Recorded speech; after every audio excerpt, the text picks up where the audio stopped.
you all to give a rousing 4th District Arkansas welcome to my great friend, Arkansas Governor Mike Huckabee.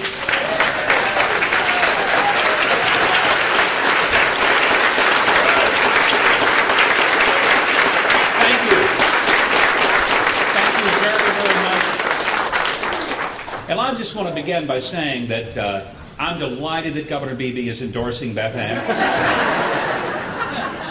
I didn't realize he was as smart as that proved he is to do that. And I'm grateful for that endorsement on his behalf toward a person who I believe will be a simply magnificent Congresswoman, not just for the 4th District of Arkansas, but a true leader in the United States Congress. And I'm so delighted to be here for Beth Ann today, and thankful to each of you who have come to stand with this remarkable candidate. Now, I'm going to be mindful of the fact that some of you have taken your lunch hour to be here, so I'm going to tell you what Kim Kardashian told Chris Humphries. I won't keep you long. When Beth Ann was giving this wonderful introduction, she made it as if I did all these things for her. I need to tell you the real story. Beth Ann did a whole lot more for me. You see, her service was remarkable in the governor's office.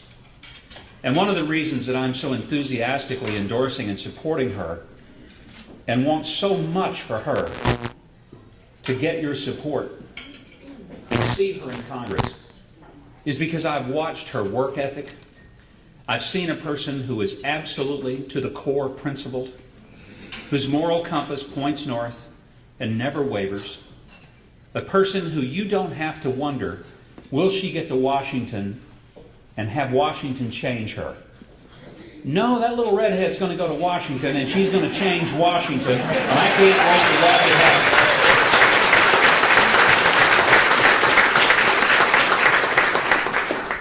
Beth Ann was one of the people who came to work for me during the transition from the Lieutenant Governor's office to the Governor's office, and what some of you may recall turned out to be a rather tumultuous period of Arkansas history.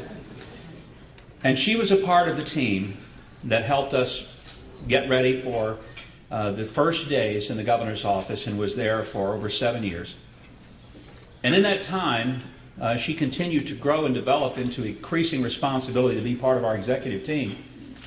And one of the things that a lot of people probably will not understand is that when she gets to Washington, it's not like she's going to have an orientation from scratch. Because the primary job that she held in our administration was she was the liaison between the federal government and the state government.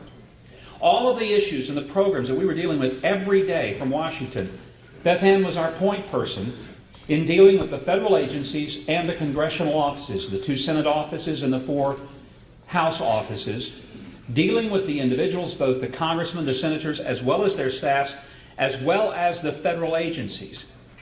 She's not going to have to get a primer and start doing some homework to find out where these agencies are located in Washington, because she's been to them. She's not going to have to understand what they do and how they relate to her home state of Arkansas, because she already knows, because that's what she did every single day at work, and she did it very well. And in her capacity, working with the National Governors Association and the Southern Governors Association, the Oil and Gas, the Interstate Oil and Gas Compact Commission, which is one she didn't even mention, but with oil and gas playing such a prominent role, not only in our state's economy, but our nation's economy, her background and understanding of those issues give her a unique qualification to serve the 4th District. Now, I was born in the 4th District. I was raised in the 4th District. I was educated in the 4th District. I was married in the 4th District.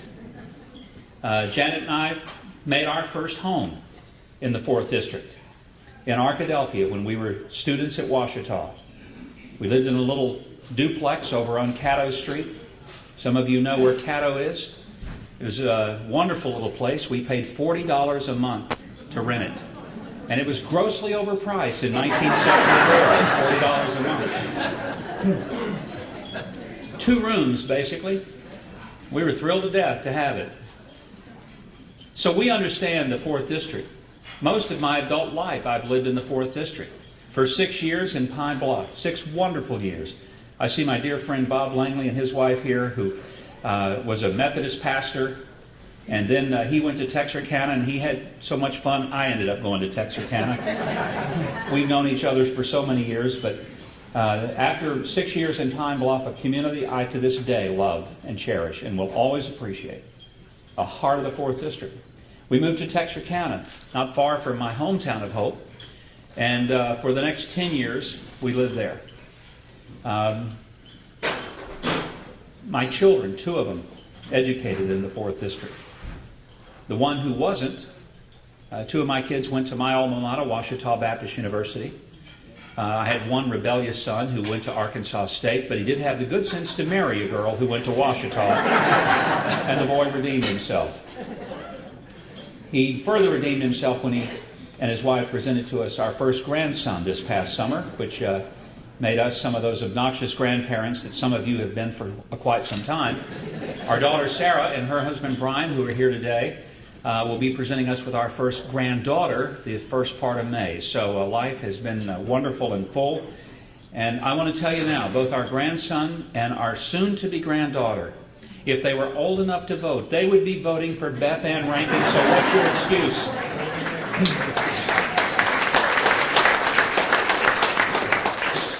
Well, Beth Ann did hold an important task in relating to the federal and state issues. And quite frankly, we need Beth Ann right now. And I say we, the whole country needs people who know what needs to get done when they get there. And Beth Ann knows that you can't keep spending money you don't have, and you can't keep borrowing money that you can't afford to pay back. You know that in your own households, don't you? You know that in your own businesses. You realize that if you don't have money, you're not going to go spend it. And even if you could borrow it, you're not going to borrow it if you can't pay it back. But the government has lived that way for a long time. And they continue to create an economic environment in which they've not thought anything about what's going to happen to future generations. When I talk to students, I sometimes go into a college. I was on the campus of Yale University a few weeks ago. And it was a wonderful experience. And, you know, Yale students are bright kids, but let me tell you very quickly, I don't think they're any brighter than the ones that I saw at Ouachita when I was down there speaking a few weeks ago as well. And they're not any brighter than the ones you'd find on any other Arkansas college campus. Even Henderson, Anita. And I want you to know, it means I got to reach deep inside as an old Ouachita Tiger to say that about Henderson, but I appointed Anita to the board of Henderson, so I've got to be gracious. My point is this. When I'm speaking to students, I always remind them that what government is doing now is not going to affect me nearly as much as it's going to affect them. I've already got my education, so I'm not going to have to worry about the cost of repaying student loans. They are. I've already had my first job and my second job and my third job and my fourth job. I've had quite a few careers going on in my adult life. One of these days I'll find something I'm good at and maybe I'll settle down. But until then, I continue to jump around and find all sorts of things to do. But at this stage of my life, chances are, I don't have nearly as many obstacles out there in the future as some of these students who are 20, 21 years old. And what's scary is that 85% of the college graduates who graduated this past May moved back in with their mothers and fathers. Did you hear that? 85% of those who graduated from college in May of last year moved back home with their mothers and fathers. You know the only people who are sadder about that than those kids? Those parents. I mean, I always said the two greatest days in a parent's life, the day the kid is born and the day that they get out of college, move out, get on somebody else's payroll and off yours. You know, those are two great days. But today, these kids go through college. They get out. They have a mountain of debt to pay for an education that they got because they were told that if you get a good education, it'll guarantee you a good job. And yet we have an economy in which we can't guarantee them a good job. And it's not because we've got a government that isn't tinkering with it. It's that we've got a government who tinkers too much. We've got a government who thinks it's their job to create jobs when it's their job to get out of the way and let the game be played in the world of a real free market economy. Now, Beth Ann understands that.